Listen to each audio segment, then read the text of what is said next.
Good afternoon, Mr. Peluso. As you know, the worldwide pandemic will soon come to an end as Americans and Minnesotans are stepping up to get their vaccines.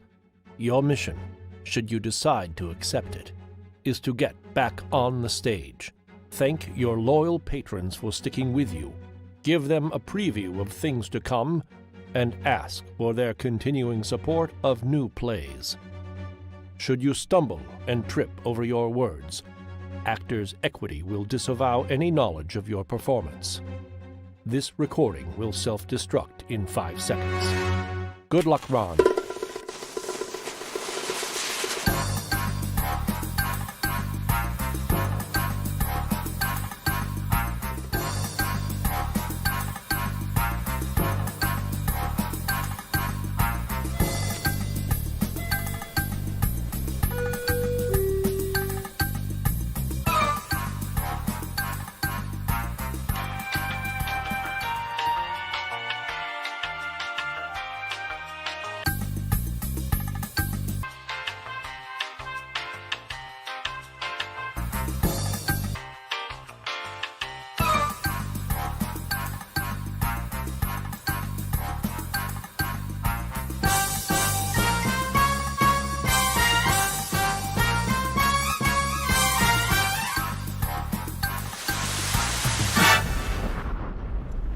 Greetings, everyone, and welcome to History Now, History Theater's annual but virtual benefit. We're coming to you live tonight, and I'm Ron Peluso. I'm the artistic director, and welcome aboard. We're going to do a little preview of what we've been up to, where we're headed, words from our playwrights, and I'll tell you a little bit about what we hope to do when we come back. It's been almost a year since I've been in this space, and I have to tell you, we miss you, and we hope to come back as soon as we can. When we left off, almost a year ago, we were in the midst of 2 plays on this set, Not for Sale and Not in Our Neighborhood. Not for Sale, as you might recall, played by Kim Hines and Barbara Teed, was about a real estate agent. It was Barbara's dad, and on March 14th of last year, we were in dress rehearsal for both plays. And I remember, as if it were yesterday, I said to everybody, I'm sorry, but we're going to shut down. And we did. We were hoping that we could come back maybe by fall, but that wasn't the case. Now the vaccine is giving us hope. And so tonight we're going to talk a little bit about what's coming. So Not for Sale and Not in Our Neighborhood, that play by Tom Fable and Eric Wood about William and Nellie Francis, 2 prominent members of the African American community in Rondo. They had their audacity to desire to move into Groveland Park, an all-white neighborhood in the 1920s. And Klan-like behavior kind of intimidated them, but they were not to be denied. So that story, along with Not for Sale, Barbara Teed's father's story, who was a super real estate agent in Minnesota. And he dared to sell to people of color when the I-94 came through Rondo, and his neighbors turned on him as well as his fellow real estate agents. So that story of an ally is part of this duo of 2 shows. So those 2 plays we look forward to, and maybe this fall. So 16 years ago, Bob Beveridge and Beth Gilliland created a musical about the Andrews Sisters called Sisters of Swing. Well, a few years after that, Bob Beveridge, Jan Puffer, our choreographer, and David Lohman, our music director, and myself created a sequel to that called Christmas of Swing, the Andrews Sisters USO show. And it was basically the Andrews Sisters, Bing Crosby, Danny Kaye, and Abbott and Costello doing sketches, and it was surrounded by letters from GIs during World War II. We decided to rework this show, create a bigger ensemble of cast members, and that will include a Tuskegee Airman, a Native American code talker, a female pilot, a WASP from southern Minnesota, and others to expand this holiday show. So we're hoping to come back sometime in November, and if all's well, we'll see you then. Here's a little musical treat that Mr. Lohman put together with Jen Burley-Benz, Stacy Lindell, and Ruthie Baker. So take it away, David. Dear Mom and Dad, you were right, Daddy. Most of the boys act like they ain't never seen a female pilot, but I got my wings, and I'm flying tonight. I'm fighting 2 battles here. I feel like we're going to win on both counts someday, and the sooner the better. I tell myself that I'm flying for you, and a chance to be seen a first-class citizen. Rumor has it that some top brass want to terminate the WASP unit in December, so I might be home for Christmas. Keep me in your prayers. Love, Flo.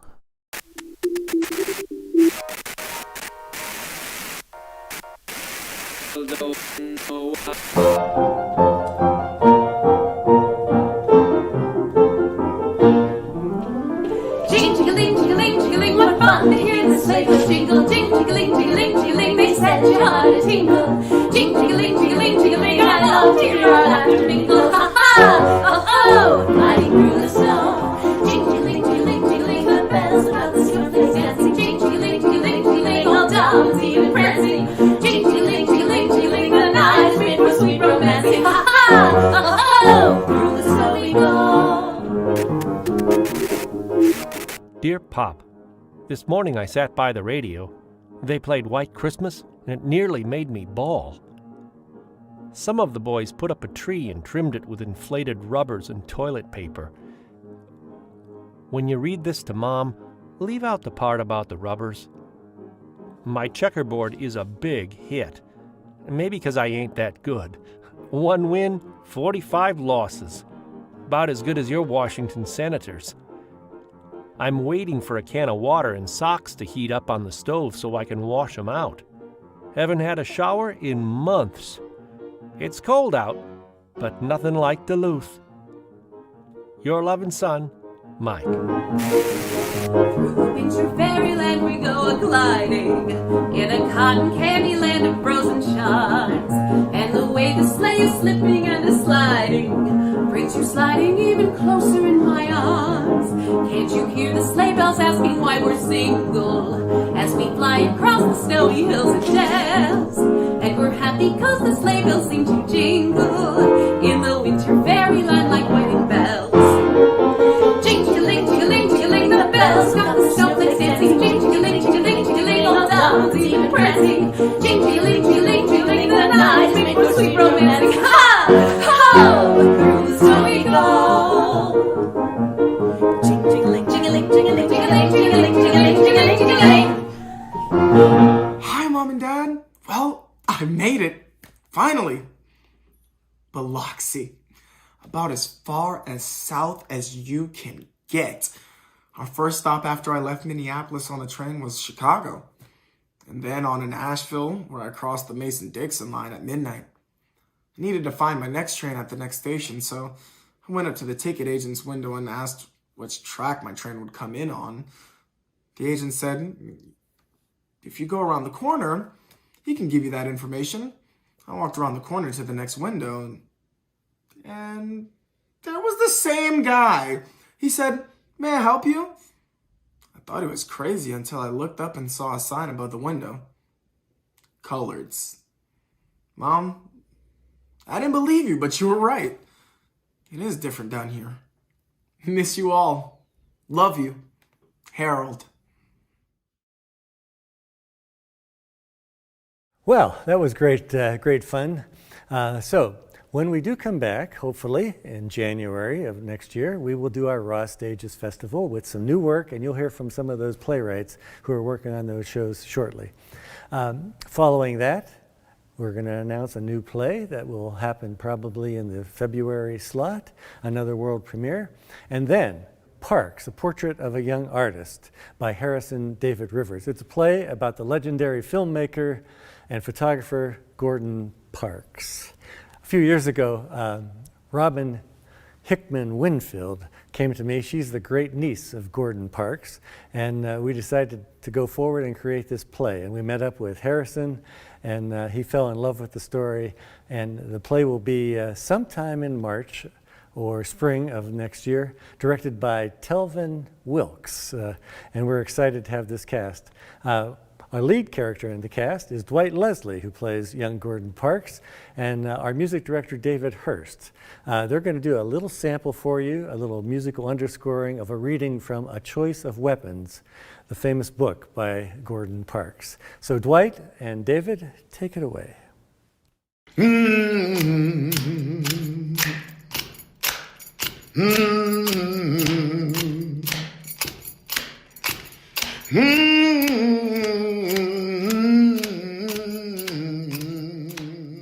Soon after the fight with my brother-in-law, I fully became aware of the problems that I faced. And quickly enough, I tried thinking of ways to survive. The distance back to Kansas was insupportable. I never thought of seeking shelter and food at a Salvation Army or any other charity. Yet there were some other things I considered. The worst was robbery. This I came closest to one dawn when I found myself alone on the trolley with an aging conductor. It was my birthday. When we were back in St. Paul, the trolley operator had already gone for coffee to a cafe across the street. The conductor poked me awake, saying we were at the end of the line. He stood there, just above me, with a bundle of green bills watered with a rubber band. At the sight of them, my hand tightened about a switchblade in my pocket. I rose, slowly looking through the windows to see who was about. We were alone. His back was towards me as we walked to the rear of the car. Perspiration had filled my armpits, and the anxiety of even doing it just must have shown on my face, because I pressed the button and the long blade popped out. Conductor! Yes? He turned and looked calmly at the blade. I looked at him trembling now, with all my mother's teaching coming hot at me. Conductor, I said, would you give me $1 for this knife?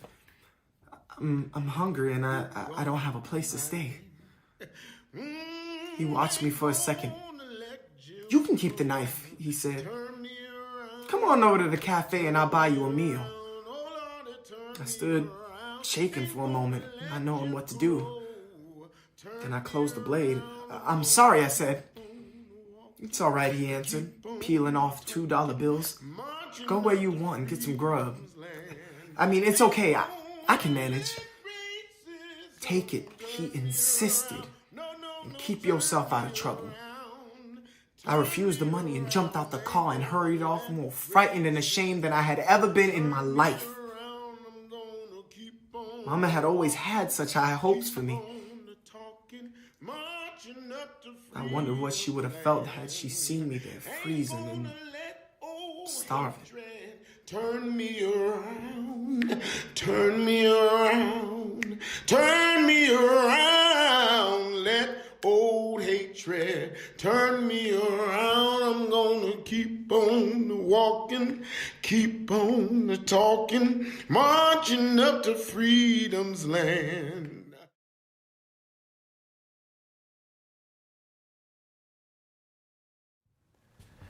This benefit is all about NOW. N-O-W, New Original Works. So that's what you're supporting tonight, and we're going to hear from some of our playwrights shortly. But History Theater has done over 120 original new works in our 43 years, and we want to thank you for that support. Let's hear from some of those voices now.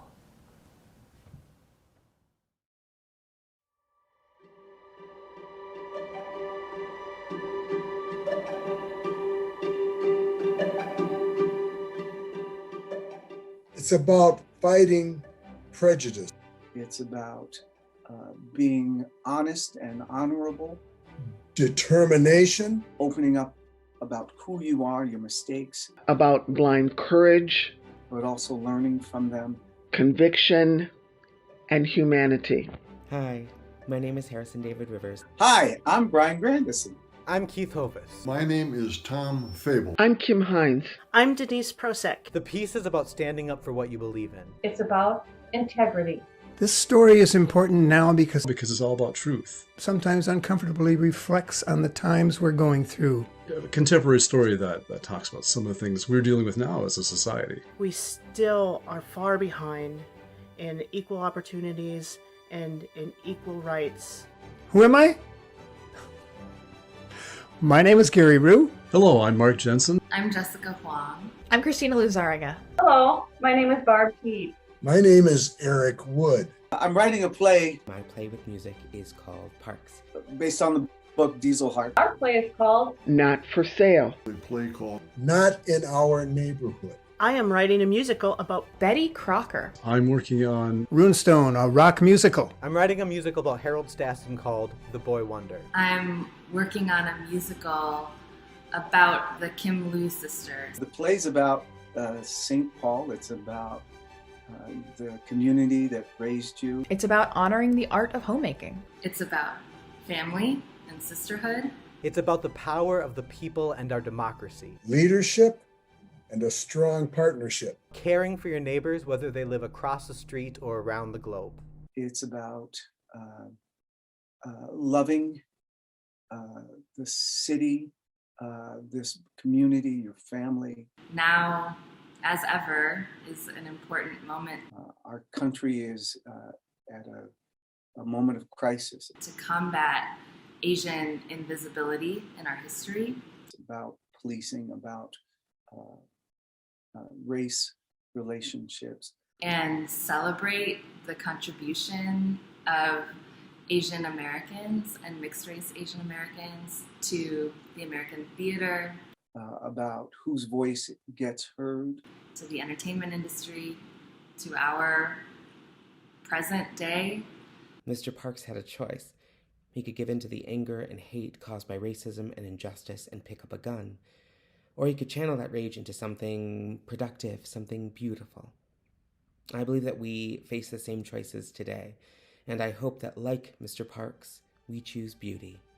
As with any production, I'm excited to see this story come to life on stage.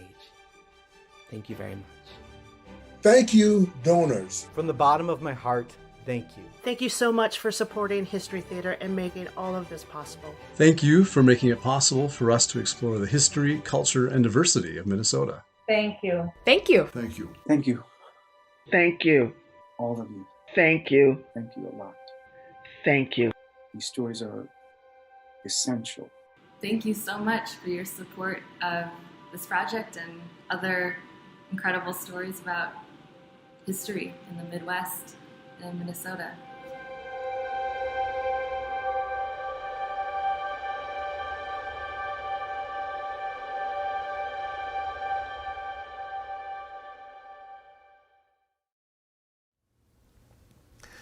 Thank you, playwrights.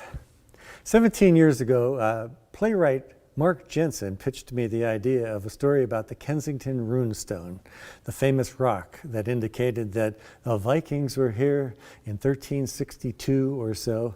They were the first Europeans to land on the New World continent. Sasha Andreev, who plays Olaf Ullman, teams up with musical director Brian Peckel to give you a little musical sample of Runestone, the rock musical. Take it away, gentlemen. At the notary, we testify, state what we swear is true, no lie. These 5 honest souls and I, through our memories full bounty. In August 1898, nearing harvest time, while clearing land to build our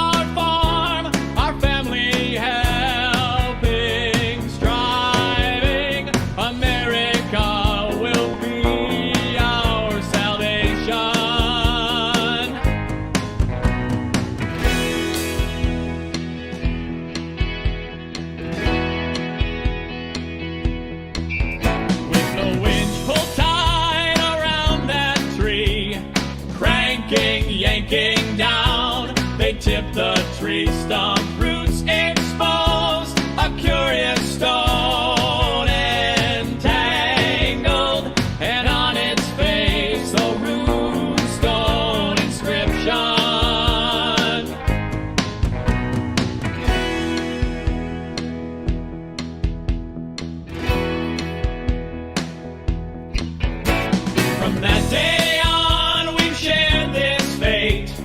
We still stand in awe before that riddle, yet concealed those wondrous runic carvings, never wondering once, fact or fiction.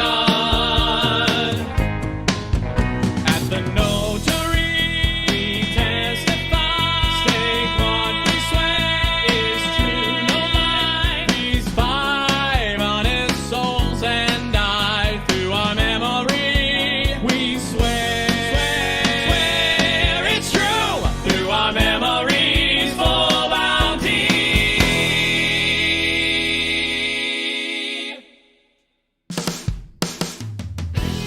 Or am I the farmer gentle, a luckless man, a victim of another hoax, or of judgmental folks? I can be the man who fits your theory, even though I grow so very, very weary of your endless questions. Who do you think I am?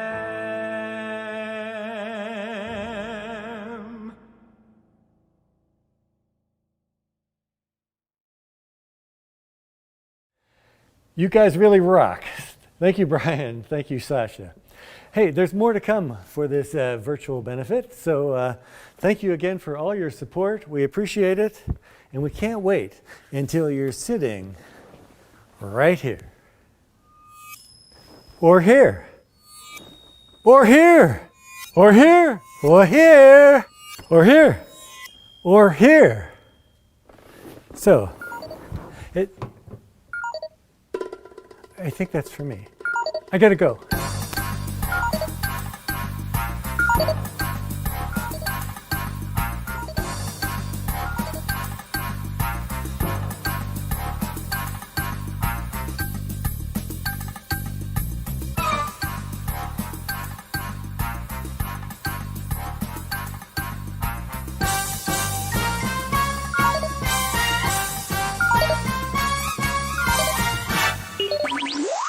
Mr. Peluso, your mission is nearly complete, and you only stumbled and bumbled a couple of times.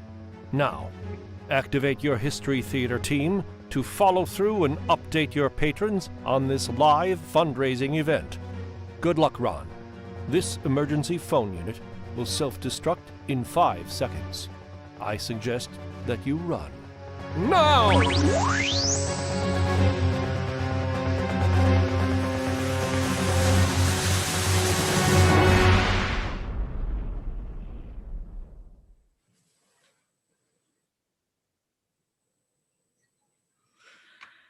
Ron, great job. Definitely mission accomplished. I hope you're okay, though. I'm a little bit worried. We might have to check in with you just a little bit later on before the evening's over. So welcome, everybody. I'm Karen Mueller. I'm the Managing Director at History Theater. Thanks to all of you who joined us for our program and our auction. We are so thrilled that you're with us tonight. Joining me tonight to give an update on how we're doing with our fundraiser is Doug Teedy, Development Director. Hey, Doug. Hi, Karen. Can't wait to hear how we're doing. We hope that through that video, you got a good glimpse of the new work we're preparing for our return to the stage.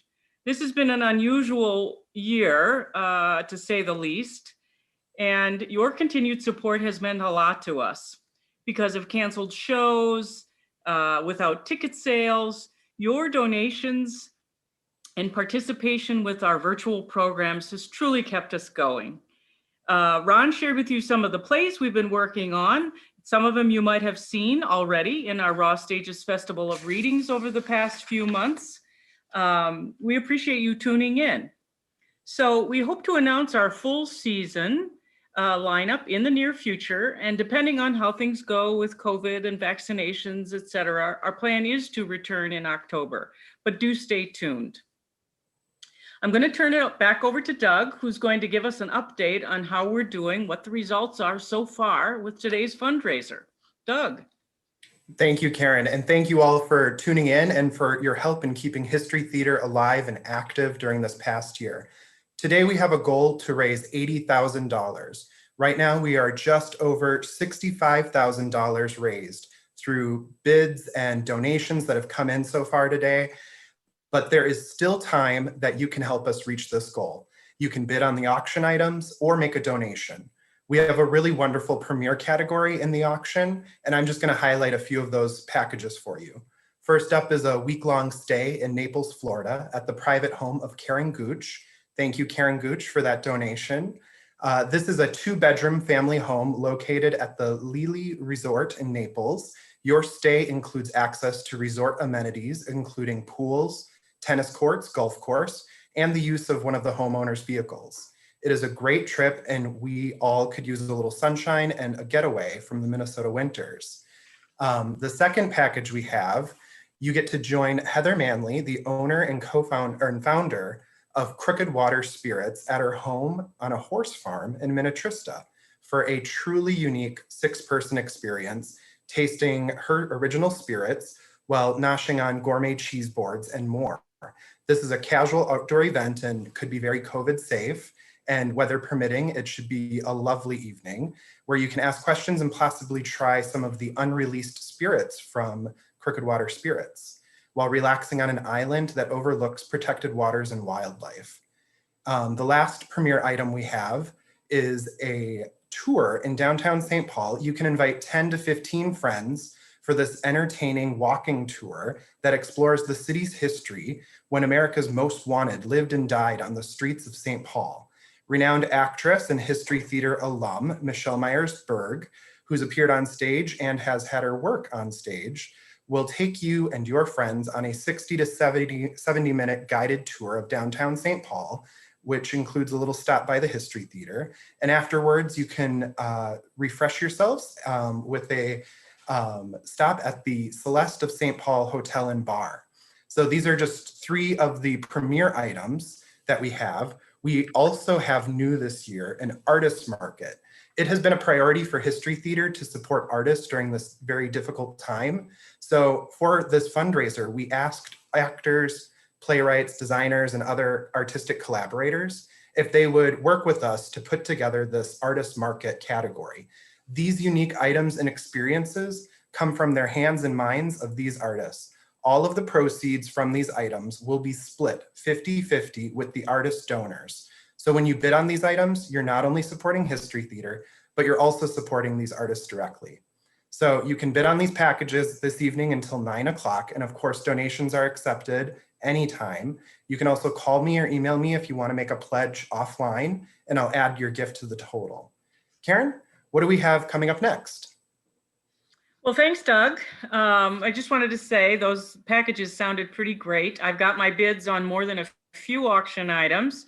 That beautiful home for a week in Naples sounds pretty appealing, especially right about now during this year. But so as you know from the video and from Ron, that today we're focusing on History Theater's commitment to creating and producing original work.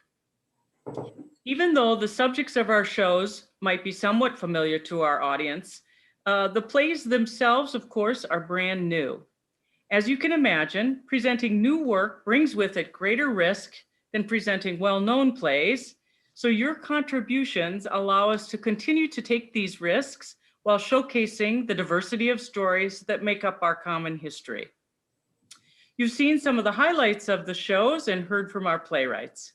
We are so proud of the new work we commission and consider it a privilege to tell the stories of often courageous men and women, as well as the events that shape our world today. Tonight, I have the honor of introducing Melvin Carter Jr., author of Diesel Heart, whose story we are working to bring to life on the stage. A little bit about Melvin. Melvin Carter Jr. is a true son of St. Paul, as was his father and hero, Melvin Carter Sr. Melvin grew up in the Rondo neighborhood in the 50s and 60s. He experienced firsthand the decimation of the radiant, vibrant Rondo community for the construction of Interstate 94. As a student, Melvin struggled in the classroom and also on the streets. As a young man, he enlisted in the US Navy and was stationed in Morocco, where he used his skill inside the boxing ring to win matches and earn respect. After his return home, he joined the St. Paul Police Department, where he continued to fight crime and battle racism on the streets and within the department. His stories and perspective on life is joy-filled and passionate. From his father's example, he became a steady and constant presence in the community, in the city that spawned and nurtured him. From his mother, he inherited a spirit that doesn't back down or walk away from the fight to seek justice. In these days of local, national, and international strife, as we find ourselves again saturated with racism's social toxin, spending time learning and laughing from this son of St. Paul is a tonic that at the end of a long evening. And with that, welcome Melvin Carter Jr.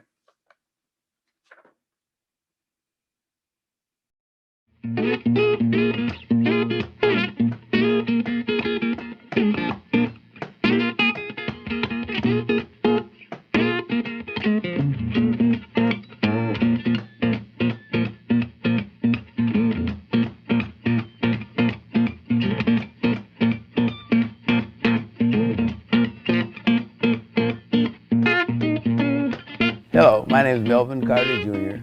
I'm the author of the book called Diesel Heart, which is being made into a play right here at History Theater, and I'm very excited about it. Diesel Heart is a story about heart. It's a story about having a big heart. Oftentimes you don't have enough resources, money, intellect, education, academics, to achieve an end, but you gotta have heart, and that's what this story is about. Well, right now I'm kind of living for opening night.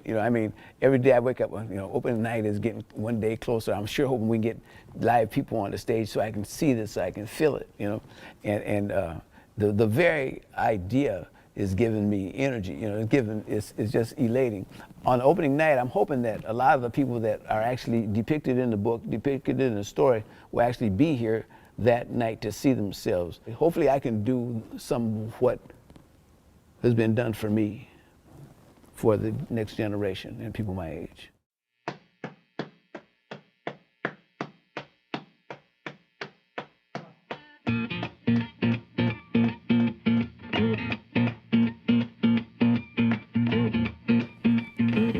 I can't talk about or think about Rondo without hearing songs, without hearing music, hearing footsteps and beats and rhythms and melodies and harmonies, and everything was such butterflies and bees and wasps and hornets and music. Oh, the music, the jazz, the blues.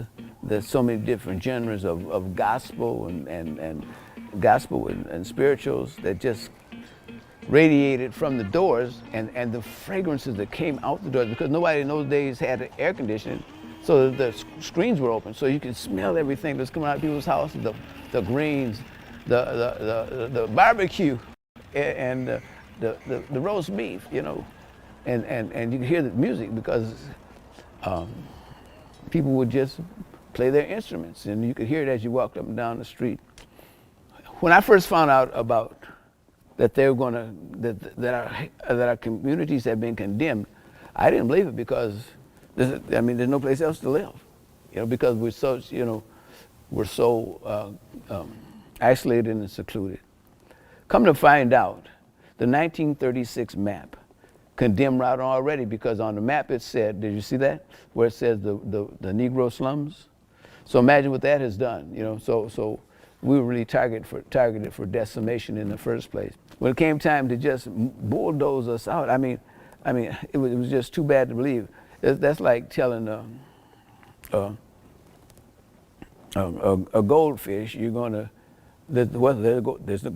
after next year there's going to be no aquarium, because we were nobody went north of University, nobody went as far south as like Marshall, and the Rondo Strip was like maybe 3 or 4 miles east and west at the best, And so every time I go to Wisconsin and I come back towards St. Paul eastbound on 994, and it squiggles and it swerves and it curls and it turns. I take that personally because it did that just to get to my house.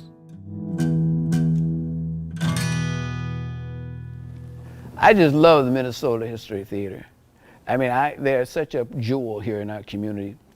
St. Paul, Minnesota, and our surrounding immediate area up here north, the North Star State, is a special place with its own uniqueness in history.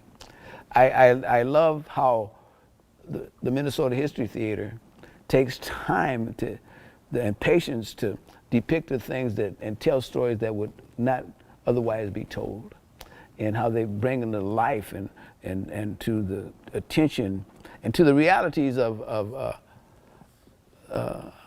our lives, stuff that happened in the past in ways that shape the future and even affect us and impact us in the present.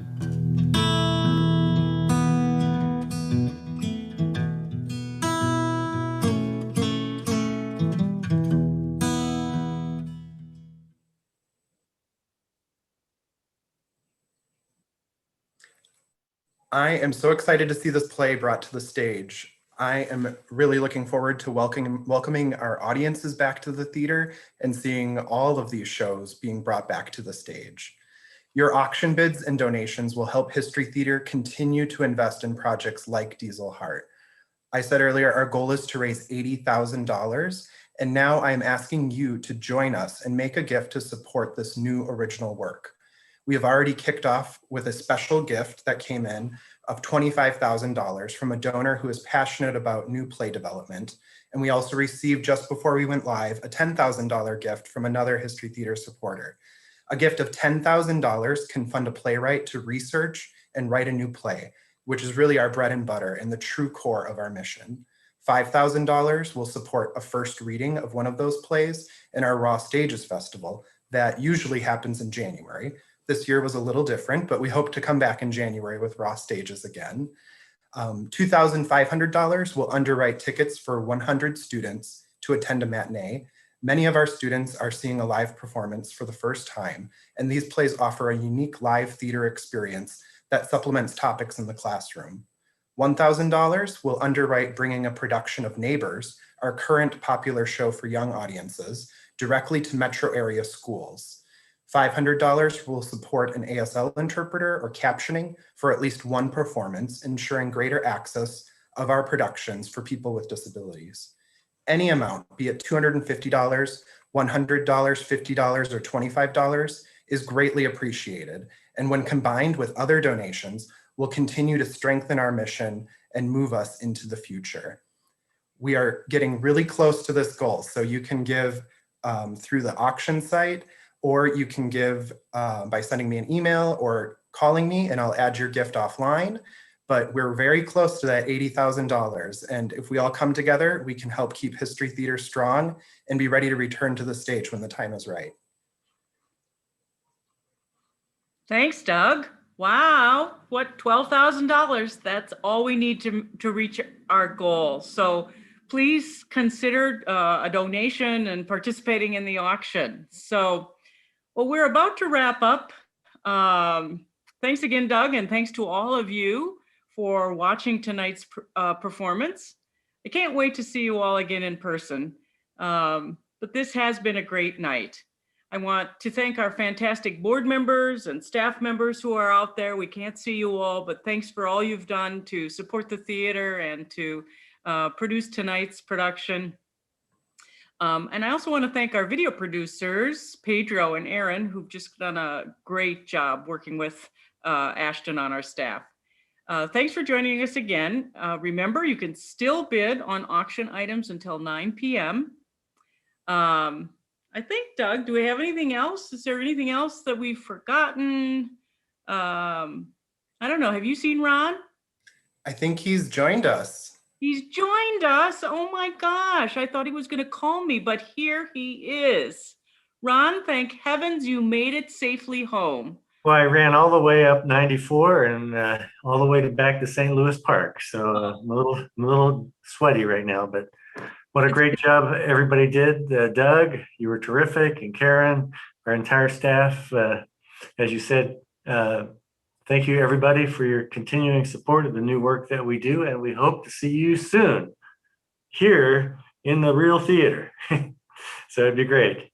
Thanks, everybody. Karen, anything else? Nope. Just glad to see you back safe and sound. Mission impossible was possible. Thanks, everybody, and have a great night. See you All right, soon. thanks.